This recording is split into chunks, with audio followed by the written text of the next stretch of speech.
it does happen. You know, even Yael Razuli is like, I can't go back to Israel. You know, it's like, what the hell? It's just awful back there. And so, Zach also, right? so Zach also is from China. yeah, he's from China too, right? Yeah, so he stay here to work with me now, He's right? so funny. So he met his boyfriend, Yeah. and then he got married to his boyfriend's American, Oh. and and then so then he came here that way, and then he was here, and then he went to school at the school that I teach at. He was a student of mine as well, and then but he's divorced from his husband, so. Okay. But But he got actually, he's divorced. But I say, so you're really actually divorced, or he goes, oh, yeah. I can't tell if he's actually divorced to keep the legality, right? Because so the marriage thing is one thing, right? Like another Chinese student, I have another Chinese student that she's just like, she tried to go to graduate school and she couldn't do it, and she was like, I gotta go back to China, and then her boyfriend was like, okay, let's do it, let's just go get married, and then you can stay, right? And so, anyway, that's one scenario, but that whatever, I don't know. I got a Portuguese passport. So Yeah. You can live in Hollywood, but I I don't want to live in Portugal. It's even poorer in Macau. The biggest way that I was making the United States a living was just like I was teaching kids puppetry and theater or art or whatever. I was just like for quite a long time with very little, and then that kind of started listening to jobs. So, but I don't know enough about Macau to say. Someday I will. But I'm so glad that you've had a good experience here. of To course. talk with La Mama. I'll talk with the guys at La Mama. Maybe you have another chance to come back to go do something there. That would be great. You know. I actually really want to learn from you and from all the puppeteers here.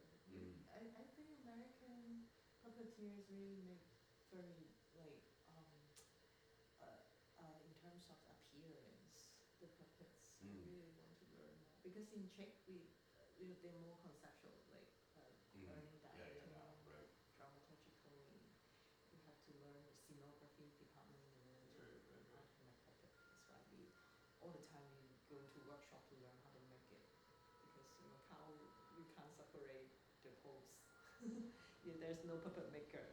You do everything. Right. Yeah. Same here. I mean, Yeah.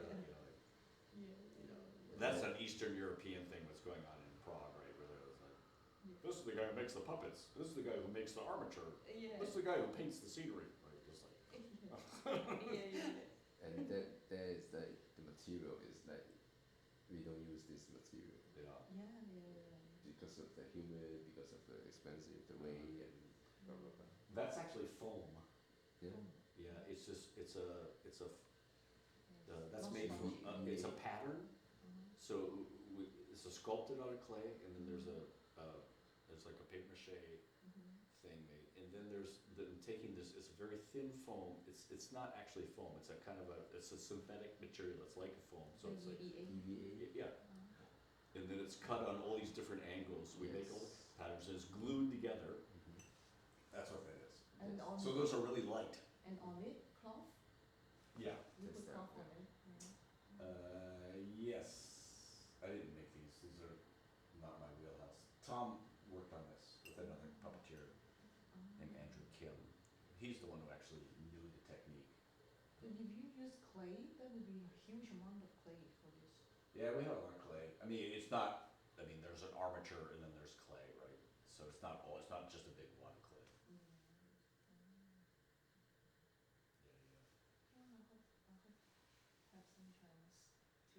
Well, I hope have some chance to learn more. Yeah, the guy who teaches this is. Hopefully, we're going to do a workshop with him, have him teach it. But we'll see. We kind of like exhausted, like putting all their energy out, and then at some moment we want to have some input, and yeah. So that's our status now. Yeah.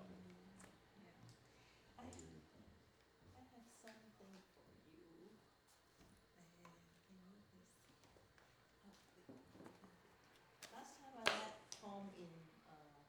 Paper Moons Georgia. festival. I Uh-huh. gave him to.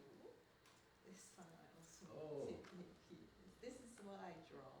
Oh. Our story. Okay. I mean, one of our. You illustrated this? Yes, the whole Oh. book, and we made the site-specific performance in Kolowan. So walking in the street and doing this writing pirate because we used to have pirate in that village. Mm-hmm.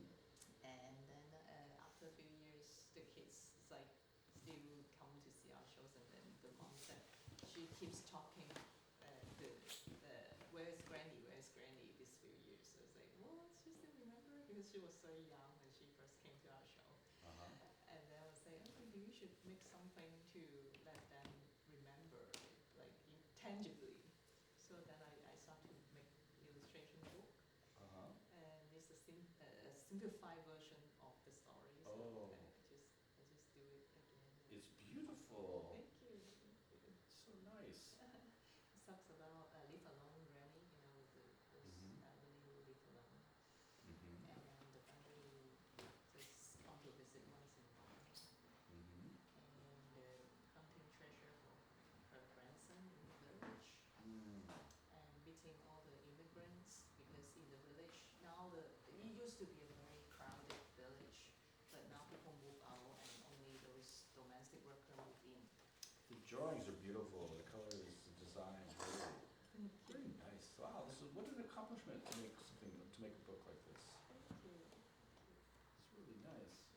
So for me, it's about a company, like finding new company and how to like cross generation, and how to Mm-hmm. get along with each other. Mm-hmm. The treasure. Wow, awesome. Thank you. I like the name. Oh, okay. Yeah. And this one too, Kevin, you can explain it. It's when we made a puppet movie, short movie, Mm-hmm. but this one is in Chinese only. Okay. It's another story of the granny. Oh. It's kind of like the P story of that story. Oh, okay. And we make a puppet film. This is the photo from Yep. the movie. You see the string, we keep Yeah. that. Mm-hmm. Yeah, like this. Oh. And then this is the story about how learning how to let go and treasure the moment. Mm. It's about death. It's about how Death. to face because Granny is old. Like Mhm. my father passed away after Mm. when I'm drawing this book. Oh. So after that, because of the COVID, he passed away like in one night suddenly. Oh. I was in the festival working that Sunday morning, and suddenly I got a phone call, and I rushed to the hospital. He got a stroke and he just gone. Like my mom was so like we spent 2 years recovering from that Yeah. that thing. Yeah. The whole family. Hello. So and then I start to think I really couldn't goes out of it if I didn't create. So the second episode is all about how to face the death. Bye bye, Zach.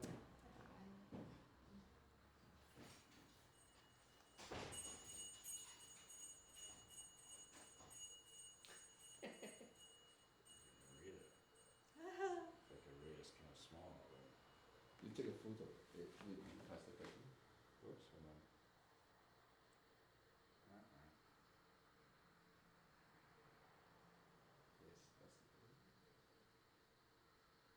Yes, that's the paper. And then you blow it up. Yeah. The hair on the top of the hair on the bottom, and the black grape in the middle. What is it? My mother-in-law asked me. Was just playing games on my mobile phone, and she picked up the grape. You don't have a good appetite, and she always wants to eat more. Every time I come to visit, she always prepares a lot of food for me. I had no interest in eating it, so my mother-in-law used riddles to test me, to attract my Mother attention. Mother is not my real. Oh, It's grandmother. grandmother. Grandmother. Grandmother. That's great. This is beautiful too. A lot of beautiful work. We have the Moby Dick here too. It's from it's actually from the same theme. The Moby Dick is the the stubbornness for the revenge, right? Yeah, yeah. In this book is granny. It's talk about the young granny losing her husband. Mm. So it's like my mom lost my husband. So her husband was how to say 失踪 disappeared when he tried to save the Well, well Oh. that used to He appear perished. appear in